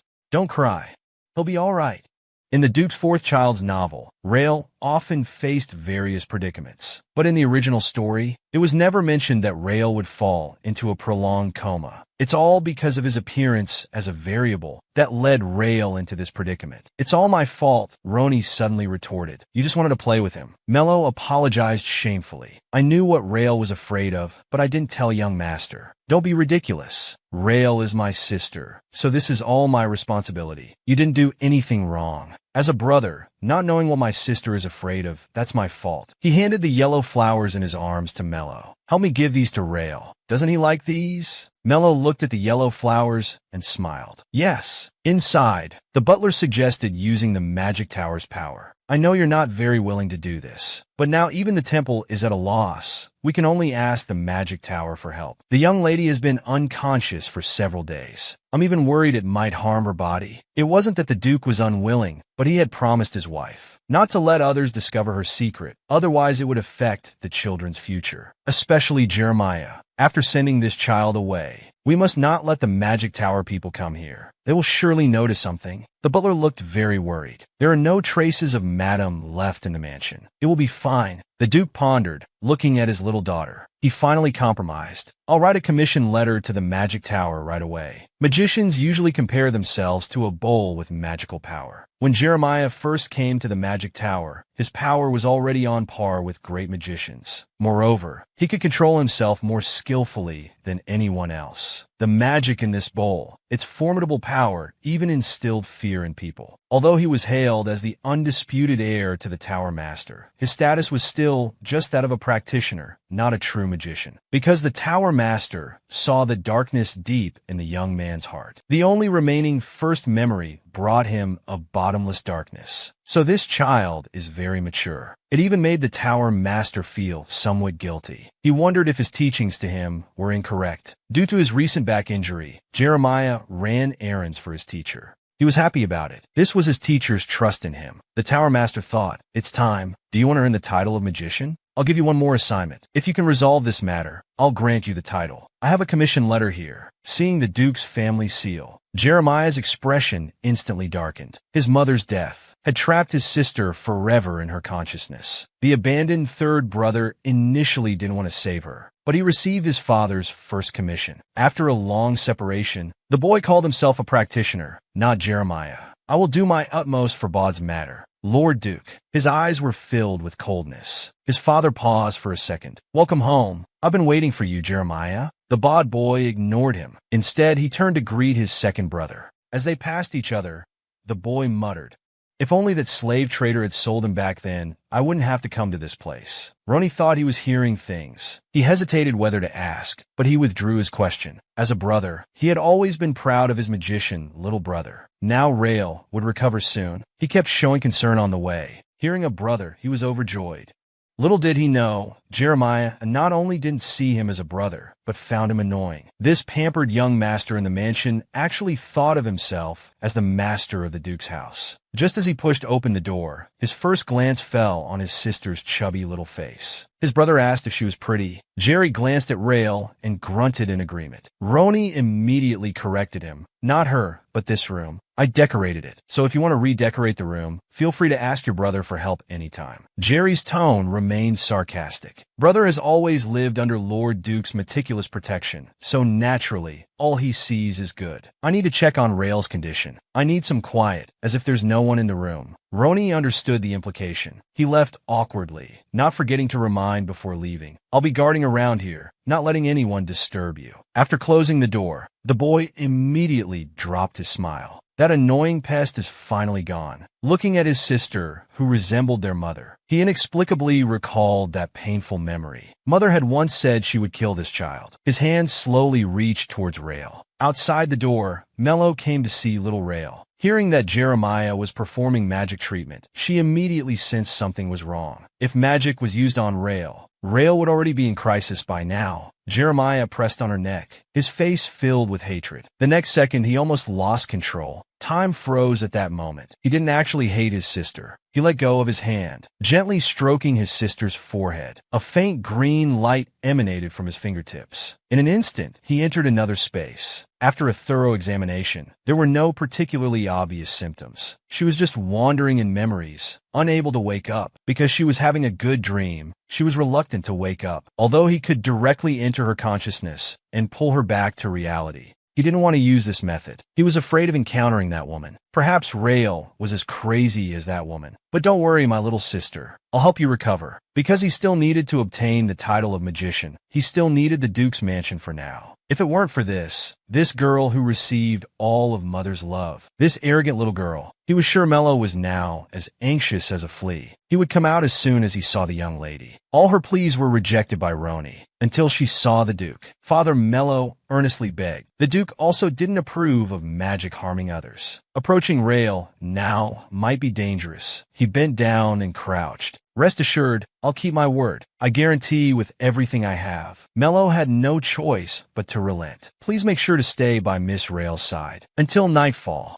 The butler reminded the young master to return to his room. He refused, citing the need to watch over his sister. The butler feared the young master's body couldn't take it. Unable to persuade him, Jerry had to go back. As he was about to reach his room, he said, "It's fine now. I'm not a child anymore." Watching the butler's retreating figure, he turned and walked towards that bedroom. That hell that had completely devastated him like a nightmare. Just thinking about that scene made Jerry's head ache as if it would split open. He covered his eyes as he entered the bedroom. The bright lights flickered. He stroked the scar on his forehead. This was the reason he never wanted to come home. Suddenly, his father's voice came from outside the door. "Jeremiah, I thought you might be tired, so I brought you a cup of hot cocoa." "Well then, good night." After leaving it at the door, his father left. Jerry's eyes were filled with anger. He suddenly opened the door, shouting at the man called father. "You put me in this kind of room and say goodnight?" He threw down the cup of hot cocoa, staring at the man with uncontrollable anger. "I curse Bod. I curse you as a person. My sister dies of illness. The abandoned brother only gets family care now." He shouted curses at his father. Just the same surname in his name made him feel sick. "I hate you." Years of pain poured out. His father's hand trembled slightly. "I know." He bent down and crouched, holding Jeremiah's hand, carefully checking if he was injured, if he was cut by any shards. The boy didn't understand why he wasn't getting angry. It would be better if he just slapped him. "As long as I successfully complete this commission, I can get the title of magician. Then I won't need to use Bod, this disgusting name, anymore. This time, I'm the one abandoning Bod." His father finally revealed his true feelings. "Jeremiah, you've always been in my heart. I've never let you go for a moment." But these words felt like sharp thorns, deeply piercing the boy's heart. He locked himself in the room, his mind blank. His father outside the door had no choice but to leave. Everyone has their first memory. If you erase childhood memories one by one, like pruning tree branches, what's left at the end is the first memory. Some people recall an insignificant small thing. Some cherish a special experience as their first memory. These all represent their childhood. A scream from his mother at age 5 and a sharp pain across his forehead. That was Jeremiah's first memory. His mother, holding his unconscious body, told his father, "I will kill this child." He heard it clearly then, but never thought death would be his first memory. Young Jeremiah didn't know what this word meant. But one day, in a book he read, a villain received the death penalty. Then he wondered if he was a bad child. Until one day, his father said mother left for unavoidable reasons. She had to live outside the mansion for a while. The children didn't understand. Father hesitantly answered, "Your mother isn't feeling well. Last night her condition suddenly worsened. She had to leave overnight." Jerry carefully asked if mom was sick. After getting an affirmative answer, he clenched his little hands in disappointment. Liar. Since then, whenever he asked about mom, they would say, "I don't know if it's because I'm a bad child, so mom doesn't come to see me." The maid immediately denied, "Our young master is the best." Even so, he still believed it was a lie. Father said mother was worried about them, even in her last moment at the mansion. Jerry didn't want to hear more. Another lie. Mom must hate me. All along, he stayed with his brothers. She didn't even see him once. Mom must hate me a lot. That's why she wanted to kill me. But she failed, so she left the mansion. Why doesn't anyone tell the truth? Father asked if he was all right. The boy's eyes were full of tears, but he swallowed those grievances. During these days when the liar Rael was unconscious, Mello was constantly distracted. He decided to sneak a peek in the corridor. Young Master Roni seemed to be troubled about something. When he looked up, he happened to make eye contact with Mello. Those beautiful eyes stared straight at him. Roni's little face turned red in fright. The Thundercat's fur instantly bristled. He felt so embarrassed for some reason to make such a scene in front of him. At this moment, Mello just noticed the article about the magic tower. The boy rubbed the bump on the back of his head, picking up the paper from the ground. "Don't think about peeking. Just because you look at me like that, you think I'll let you see this letter?" Mello chuckled. "Since even young master has to study that document so seriously, I definitely won't understand it." Roni denied it verbally, but his body language betrayed him. "You were reading it with a dictionary in hand, you know." Roni nervously broke into a cold sweat. At this rate, Mello would surely think he was a big idiot who couldn't even understand his mother tongue. He turned his head away, Sundara style. Since you're begging me so much, I guess I'll reluctantly let you see it. Mello glanced at it. Oh, it's you writing to ask what young Master Jerry likes. Young Master Jerry likes tea steeped with pickled lemons. When tired, he loves eating chocolate for energy. Breakfast must be fruit with milk. Roni was very shocked. How could he read these crooked letters? The girl smiled and said, in the village where I used to live, there were many elderly people. Their eyesight wasn't good, so I've been helping them read letters since I was little. The handwriting in this letter is similar to those grandpas and grandmas. Actually, he couldn't understand difficult words either. Fortunately, the motto Lord chose to write using simple words. Roni fell to his knees, heartbroken. I'm a kind, gentle, and smart person. So, let me prove my kind and gentle side to you. While Roni was interpreting the contents of the letter, Father had already gone ahead and ordered people to prepare a fruit and milk breakfast. Thinking about it, yesterday's wonderful time, Mello not only looked good, but also had a nice voice. What was he thinking about? Roni quickly shook off his thoughts. Blushing, he mumbled softly, he's an ugly duckling. He must not look good at all. It's his fault for making me feel so confused. Roni pushed open the door. Seeing Jerry still asleep, he planned to quietly leave the small cart inside and leave. But he saw his brother breathing heavily in discomfort. He hesitated whether to call someone. His brother's forehead was covered in sweat. Upon closer inspection, he saw that obvious scar. Didn't the magic tower treat him? Those people weren't real family after all, so Jerry might not have opened up to them. He gently stroked the scar. Suddenly, Jerry woke up startled from his dream. The next second, he summoned a whirlwind, sending Roni flying. Roni lost his balance and crashed to the ground with a thud. Jerry was still in shock. Hearing his brother's voice, he immediately got out of bed. Are you okay? Roni hurriedly apologized. I just wanted to wipe your sweat. I didn't mean to scare you. I'm really sorry. Jerry wiped the sweat from his face. His brother now knew about the scar. He covered it with his bangs again. Don't worry about it, Roni shouted. How can I not worry? Who hurt my precious little brother? I won't let them get away with it. Jerry chuckled. Do you really want to know? Roni nodded without hesitation. Then, brother, you must join me in hating the person who hurt me. Oh, Mom is dead. The boy seemed happy though. He even tried to make his brother hate that woman, to make his family like himself, never forgiving her. Roni agreed. Just tell me who it is. Jerry was about to speak. Suddenly, there was a knock on the door. Young Master, a magician from the Magic Tower, has arrived. Yesterday's report resent to the Tower Master was perfect, but he didn't use mental magic on the young lady. The patient is a child after all. You should know. Children's thoughts in the mental world spread easily, so we need to guide him quickly. Otherwise, he might fall into an irretrievable abyss. From now on, Pierce will take over the Duke's commission. He argued, this is my last test before becoming a magician. Please, you know how long I've waited for this chance. Pierce informed him, the Tower Master regrets not handling Duke Baud's commission sooner. It's because this matter touches your inner feelings. The Tower Master cares most about protecting you, so there's no need to do something that causes you pain. Jerry immediately denied. I'll go wake up the Duke's daughter now. The man presented an invitation. It's been decided that I'll take over this matter. The Duke pondered for a moment. He bowed.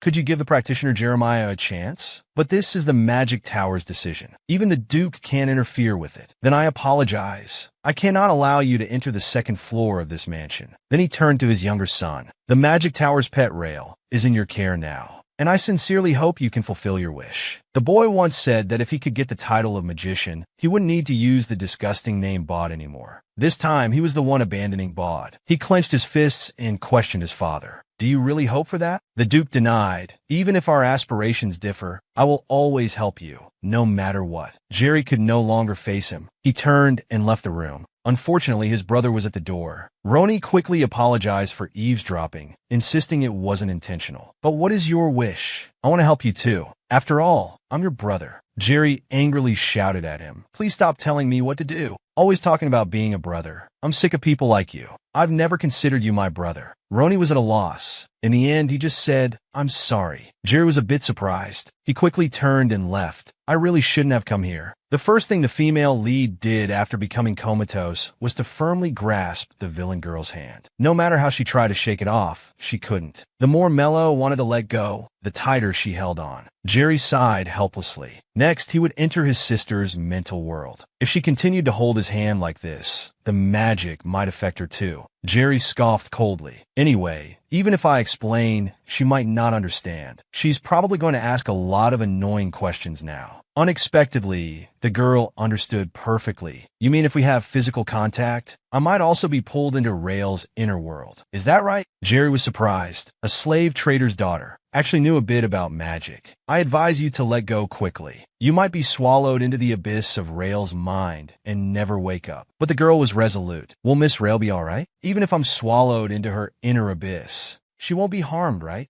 Jerry was startled. Well, she won't be in any danger. Seeing him relax, Jerry really couldn't understand. Why are you so stupid? Just let go, won't you? You just said, young master, that Miss is holding my hand because she feels safe. But if I let go, what will happen to Miss? If her inner world is disturbed, it might affect your magic casting, young master. Are you okay with disappearing? As long as Rael can be happy, I don't mind. Jerry shouted angrily. You say it so easily. Once it happens, it can't be undone. But all Mello could do was this. To muster all her courage to change the situation. Even without magic power, she could still do this. Jerry glanced at the magical aura around her. It was a unique and warm presence. Mello asked him for one thing. Please make sure to talk to Miss Rael. Our Miss is not only beautiful, but she's even more adorable when she speaks. Once you talk to her, everything will get better afterward. Jerry agreed reluctantly. Close your eyes. To avoid being swallowed by the abyss, you must find the pillar of Rael's inner world. Hold on to it tightly. He glanced at Rael. She grasped the other's small hand in return. Then she smiled softly. What you mentioned, I've already firmly grasped it. Humans don't have the ability to change the past, but they are blessed with the ability to forget it. The one who offers this blessing is the abyss. The abyss always swallows the memory fragments at the edges. Jerry slowly opened his eyes. He saw the luxurious villa where his mother used to live. Magic Tower Master, is this really all right? The woman was worried about Jeremiah. This time, the Magic Tower's actions clearly showed they didn't fully trust him. He'll probably be hurt, but the child's safety is more important than anything. Moreover, I don't want Jerry to become a magician like me, abandoning his family. As a royal, giving up the royal surname to become a magician, willingly abandoning all the privileges he could enjoy as a prince, silently embarking on a difficult and long journey of knowledge. It was the magician Owen who struggled to enter the villa. Mello didn't appear. Most likely she had fallen asleep. The villa was dark inside. Suddenly, flower petals floated before his eyes. He followed the source. These petals guided him to open the door in front of him. In an instant, the warm and bright courtyard was filled with color. So beautiful it was hard to look away. Suddenly, a small hand grabbed him. Who are you? You found me. Now I'm asking who you are. Jerry thought for a moment. I'm a doctor. Rael immediately became happy. She had been waiting for a doctor. Let's go. Rael pulled his hand and started running quickly. The breeze on their cheeks and the warm sunlight, along with the fragrance of blooming flowers, were all identical to the real world. This child remembered even the feeling of the breeze clearly. It seemed there was no one else here. Only she and her mother lived together. Where are we going now? To his surprise, Rael said, Melody is sick. He thought that girl couldn't come here with him, but it turned out she arrived earlier. It's here. Rael led him to a carriage. Melody, are you all right? Melody, wake up. He shook her body. Doctor, Melody is sick. She's been sleeping. Can you cure her? But the moment he saw that face, Jerry froze in place. The woman wore a jade ring, with golden flowing long hair, sitting there, lightly leaning against the carriage window, breathing faintly. How could it be his mother? His mother was right before his eyes. Yet his sister didn't recognize her. The abandoned brother panicked. Why do you think this woman is Melody? Because I like her. She hugs me every day and says she loves me very much. Little Rael was like a candy doll, emitting a sweet fragrance. Jerry then understood. His sister's heart was full of love's crystallization, which is why she emitted this fragrance. Rael thus realized that her memory was incorrect. If she was a Melody, then Rael didn't know who she was. She didn't recognize her. Jerry trembled with anger. Don't joke around. You don't remember? Why do you only remember the good things about Mom? Why do you only remember happiness? You don't know how lucky you are.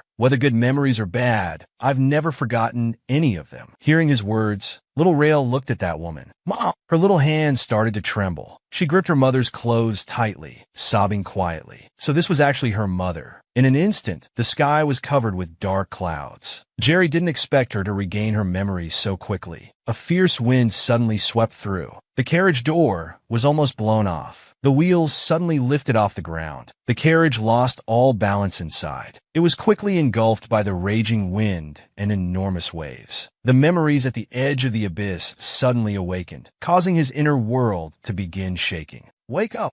Rael Baud looked at his sister. Even though she was trembling with fear, she still held tightly to her unresponsive mother, crying and wailing, afraid of this mental image that terrified Rael. Because he had lost his mother in a carriage accident, Jerry had thought countless times if he ever saw his mother again, he would let her see the son whose life she once wanted to take. Now he's called the Magic Tower's favorite, becoming an excellent person. And he wanted to ask her why she ran away back then without even saying sorry. What did I do wrong? When he learned that his mother had died, he couldn't accept the reality. Now there's no chance to see her again. Jerry reached out to his sister. This isn't where you should be. Let's go back. Don't stay in this terrifying nightmare. Return to your own world. There are many people waiting for Rael to wake up. Little Rael slowly reached out her hand. He gently grasped it. The carriage window started to crack. Before they could react, it shattered in an instant, flying towards them. He instinctively protected his sister. At this moment, the sleeping woman woke up. She hugged Jerry. Even though she was enduring immense pain, she held both children tightly in her arms. God, even if I leave, I beg you to protect my beloved children. May all 4 Baud children be happy. Opening his eyes again, he felt a gentle breeze, yellow petals floating throughout the room. He could no longer hold back his tears. Using his hands to cover his expression, his face flushed red as a tear fell. These petals were the same ones he saw in the dream. He had entered others' memories several times before, but it had never affected reality. Perhaps it was due to Melody's special magic. Looking closely, the girl was lying just 5 centimeters away from him. He sat up abruptly. His heart was pounding. Melody woke up and rubbed her eyes. Jeremiah. Young Master, Miss Rael, are you all right? Melody's soft voice reached his ears. Little Rael yawned sleepily with drowsy eyes. Melody rushed over and hugged her. I was really worried about you. Rael was very worried about Melody too. Melody was sleeping so deeply, Rael was so scared. But brother told me everything, so now Rael understands. Rael loves Mommy and Melody very much. I have 2 people I love so much. Melody choked up with emotion. Young Master, you kept your promise to me. You really talked to Miss Rael. Her memories have all returned. Little Rael poked her head out. I'm a smart child, so I know that Jeremiah isn't just Jeremiah. He's Jeremiah Baud, right? Jerry was taken aback. I'm not Baud. Little Rael was crestfallen. Then what is it? Jerry thought for a moment before speaking. It's Baud. I'm not Jeremy. You Baud. It's Jeremiah Baud. Little Rael tilted her head, not understanding. Jerry sighed helplessly. Mommy really didn't lie to Rael. Mommy said that big brother Jeremiah is a very cute and smart person. It's true after all. Brother is just like Rael. Even breathing is cute. Jerry quickly stepped forward. When did Mom say that? Do you want to hear? Then she extended her pinky finger, grinning. I'll tell you next time, big brother. So you have to play with Rael again, okay? Jerry shyly adjusted his glasses. Then he also extended his little hand and pinky sweared with his sister. How annoying. The night's mission was over. He had to write a report to submit to the Magic Tower. Theoretically, he should record the entire process in detail. But something still troubled him. The phenomena in Rael's memories. If it was just because of inner turmoil, then everything his senses experienced was too real. Rael remembered even the feeling of the gentle breeze clearly. So those phenomena might not have been simply caused by the abyss. It was highly likely that they were real events. He murmured "mother" under his breath. If his current guess was correct, then he had no right to reveal this truth. Because all along, he had only cared about his own feelings. He never considered other possibilities. And perhaps Father chose to lie in order to protect him. These were still just his guesses. Although he had a belly full of questions, he couldn't ask them all at once. Suddenly, his foot twisted. Father reached out his big hand and steadily caught him. Father smiled gently. As far as I know, the Magic Tower has many stairs. He grabbed Father's sleeve. I want to ask you something. Father didn't avoid it. Whatever it is, I'll answer you.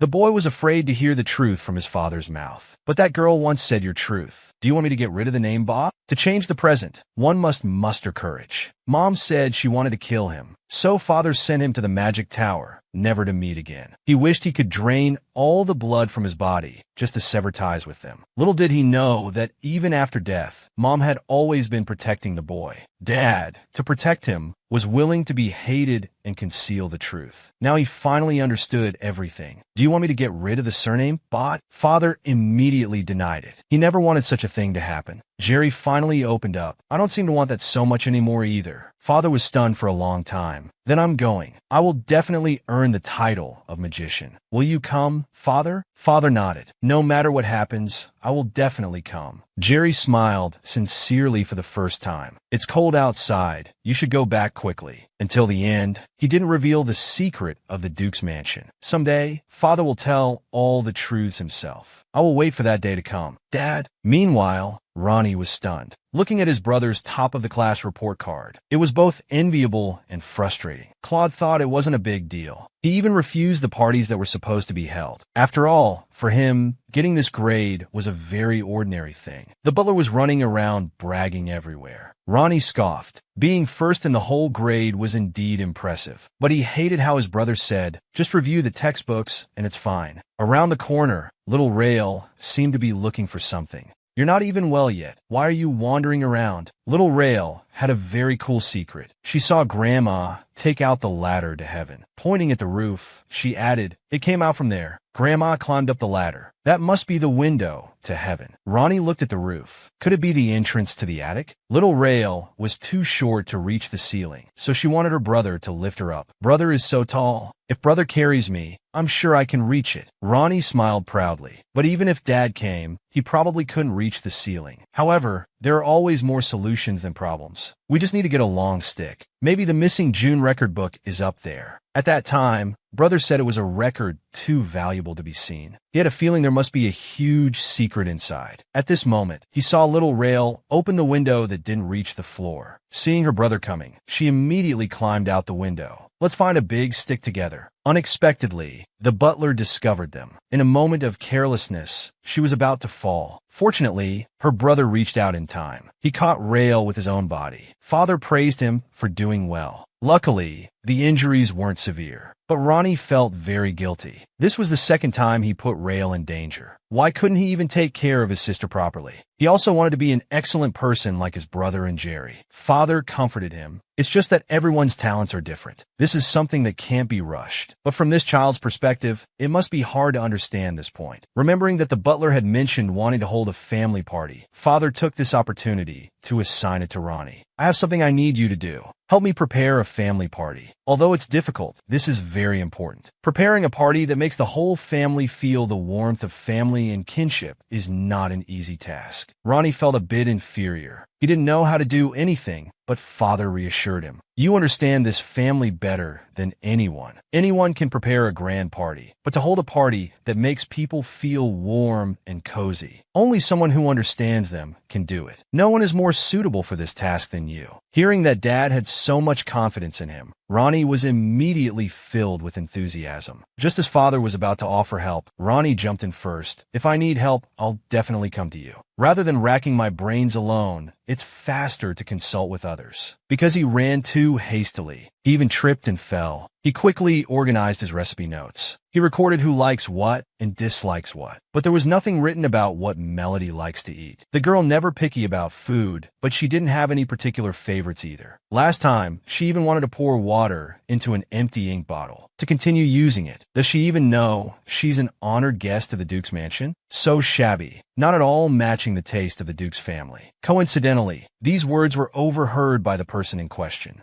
Who? Ronnie quickly tried to save the situation. I'm too shabby. Melody didn't think so. Last time there was still some ink left. You opened a new bottle because you didn't want to use it tilted. I like young masters like that. Ronnie only heard the liking part. Melody chuckled. Actually, I've been using the ink bottles you threw away. Some are too beautiful. I can't bear to use them, so I just keep them for display. Ronnie hurriedly changed the subject. He would definitely host a party that would amaze everyone present. And of course, everyone included him too. Suddenly, he channeled his inner Conan. Your behavior is like ants storing food, so you must eat what you like last. That's why you always leave the meat for the end. Don't worry, I'll make sure to put a pile of melt-in-your-mouth meat on your plate. Then he tossed her a badge. Go buy some nice clothes. Just show this at the store. You can order any dress you want. The next day, Melody arrived at the destination. Let's go in and take a look. She gently pushed open the door. Looking around, even the floor radiated an elegant glow. Unexpectedly, the store owner spoke rudely. How dare you use the main entrance? You're here to do odd jobs, right? I heard you can read. Is that true? He took out a book and started reading. Before Melody could speak, he insisted, I knew it. All the children Brooke sends are like this. What's the use of just dressing them up nicely? Stop hanging around that con artist. Got it? Trying to pull tricks at such a young age. Then he forcefully drove the girl away. Get out quickly. Don't be in the way here. I have an important guest coming today, one I've been eagerly waiting for. Also, go back and tell Brooke, if he dares to send children over again, I'll never use his services. Melody covered her reddened forehead. A hand tapped her shoulder. Claude Smilet grimly. Seeing this, I don't need to ask how you've been doing lately. Melody, I can testify for you in court. Do you want to sue him?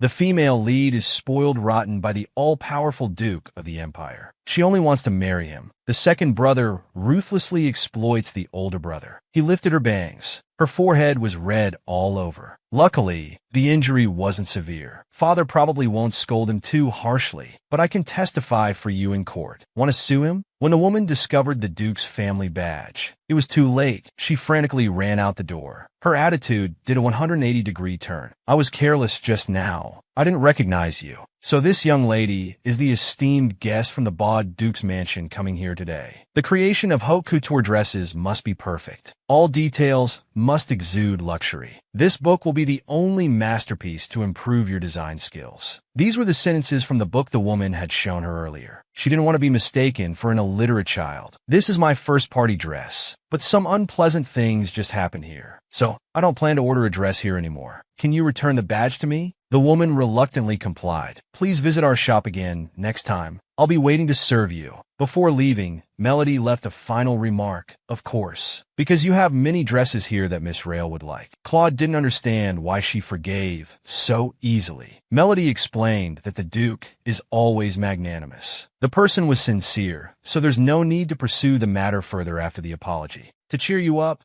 Claude took her to another store. As soon as she put on the dress, the staff's eyes turned into heart shapes. Hearing the constant praise from the changing room, Claude became even more curious. He jokingly said, I should let you know what kind of person is truly a bad guy. The staff were shocked. You're not going to lift the curtain, are you? The man smiled. You should be dressed by now, right? Melody broke out in a cold sweat. She was dressed, but still. The next second, a hand suddenly reached out. A gift for you. I know you'll like it. Take it quickly. The girl caught the pink ribbon. Claude asked the staff to bring another identical ribbon to send to his sister with the Duke's clothes. Melody laughed, as expected of a century's charmer. Meanwhile, Ronnie received a long-awaited letter from his brother Jerry. The maid emphasized it was urgent. Could it be an apology for last time? Since Jerry lost control and said someone like you never considered you a brother, the two hadn't spoken for a long time. Though he didn't say much at the time, Ronnie was actually very hurt. He opened the envelope expectantly. The first line was Brother Ronnie. Citing being too busy with work, Jerry declined his invitation to the family dinner. I'm sorry. On the other hand, Claude pestered Melody to take a walk together. He heard Rail remembered something about their mother. Wasn't it very confusing? Melody replied it was fine for now. More than confusion, what's more painful now is not being able to go out. Ronnie suffered a lot to keep him company. The young lady finds him for fun things and goes to Brother Ronnie for dangerous things. That little girl is quite clever. After saying that, he brought up Jerry again. With the help from the magic tower, he saw Jerry's report. Jerry is a principal person, but that report seemed to be missing some key points. In fact, Claude had been searching for a truth for a long time. So he knew Jerry must be deliberately concealing something. Because he was so anxious, he went to question Jerry. but he remained silent. Through that secret, they might be able to find clues about their mother's sudden death. But their father wouldn't tell them anything. No matter how grown-up he seemed, he was still just a 15-year-old boy. It's impossible not to want to uncover the truth about his mother's death. 6 years ago in summer, for some reason, the Duchess could no longer live in the Duke's mansion, so she left directly. She didn't even tell the Duke where she was living or about her pregnancy. The Duke managed to explain the real reason for the Duchess's departure to those young children. He could only make excuses, saying she left because of poor health to recuperate. To the outside world, the Duchess's departure was handled as a missing person case. Claude probably didn't take long to find this out. With these questions, all Claude could do was cling to those vague clues. But as an outsider, all Melody could offer was comfort. "Young master, you don't have to pretend to be strong in front of me, because I'm not a little sister who needs your care." The man smiled warmly. "You always seem to forget that you're also a child, but I'm really happy you said that. Thank you." Then he handed her a bouquet. "You just said such heartwarming words to comfort me. This is just a repayment." The girl took the bouquet and smiled warmly. At this moment, they ran into his childhood friend. Isaiah was holding a child, found at the accident scene, but haven't found the guardian yet. He pointed behind him. "I have to keep moving, otherwise this child keeps crying." Claude took the child. The next second, Isaiah suddenly leaned close to Melody. "I wrote a letter to my mother. Quick, praise me for doing well." Melody ruffled his hair, but this displeased Claude. "When do you plan to return to the night order?" The boy replied, "After the security team handover. The culprit has been sent to a high-security prison." He was surprised Claude knew about this. This explosion incident was caused by fists. Only mages can distinguish which broken vessels. Their uncontrolled magic power could erupt at any time. Because of this time bomb-like constitution, people call them cursed monsters. But in the original novel, the explosion incident happened much later. Claude was puzzled. The criminal lived in the capital, yet remained undetected for so long. Isaiah kept his mouth shut. "It seems this must be kept confidential." He wanted to take the child back, but Claude objected. "Why is this child sleeping so soundly in my arms? Doing that will wake the child up." At this rate, it seemed he wouldn't return the child unless told everything. Both young masters were infatuated with the little son. The older villain accompanied her shopping. The younger one was in charge of spending. But preparing for the family dinner proved difficult, even though he personally found his brother. The invitation was still declined. "Although I appreciate you coming to the high-security prison to find me, you should just go back." Ronnie was thus shown the door. He had hoped through this dinner, the family could return to how they were before. Melody carefully peeked out. "It's time for tea."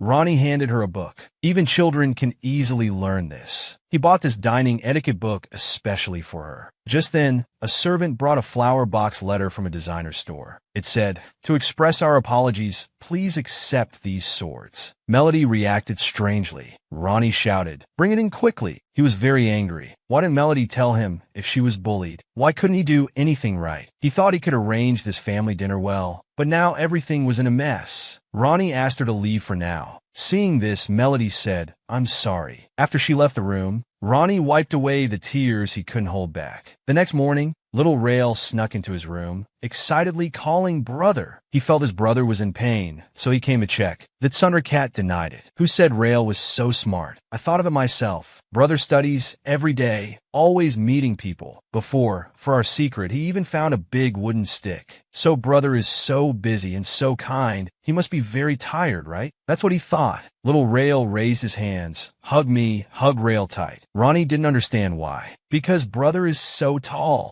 Ronnie hesitantly reached out and hugged little Rael tightly. "Thank you." He had been disappointed in himself, but Rael still believed in him so much. Soon after, he went to find his father. What were these small setbacks? In the eyes of the world's cutest sister, he was a very tall and great brother. Afterwards, he went to find Melody. The girl opened the door looking pitiful. "Why do you look like you're about to cry?" Melody had changed into a beautiful, elaborate dress. She accidentally dropped her fan. While picking it up, she hit her head on the table corner. "It really hurts so much." Ronnie asked her to lower her head. After checking for injuries, he gently blew on it. He asked what she was doing, staring at him so intently. Ronnie instantly froze. He wasn't doing anything strange, just trying to relieve the pain. Melody said, I understand what Nanny said. This is a healing behavior only between close people. Can young master do this to me? The boy explained incoherently. Well, there's no helping it. Although you're not my family, you're my friend. So, you see, no matter what, you can rely on me without worry. I'll protect you. And you look especially beautiful today. The boy was unprecedentedly frank. Melody said gently, Thank you. Young master looks especially handsome today, too. She was also happy that she would consider the young master a precious friend for life. But how are things with young Master Claude and young Master Jerry? Ronnie proudly put his hands on his hips. It's been resolved smoothly. They'll be here soon. At this moment, little Rail came running. Didn't I tell you to wait in your room for me to come get you?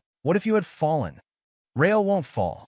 But he was a bit scared. There was a constant thump-thump sound in his ears. Ronnie told him, That's the sound coming from your heart full of anticipation. The adorable little Rail, like a little fairy, reached out his small hand to feel his brother's heartbeat. Brother Ronnie, if it's thumping here, my ears will thump too. We're the same. Now I'm not scared anymore. Because it's brother's sound. Brother isn't scared of the thumping either, because it's Rail's sound. The siblings held each other's hands tightly. At this time, Claude returned to the mansion. He had heard from his father that Ronnie was struggling between him and Jerry. This time it's my fault. Although I've tried to apologize to Jerry many times, he won't see me. He hasn't replied to my letters either. Can I really attend the banquet? If he knows I'm going, he probably won't come. Ronnie confidently raised the corner of his mouth. Don't worry. Just trust me.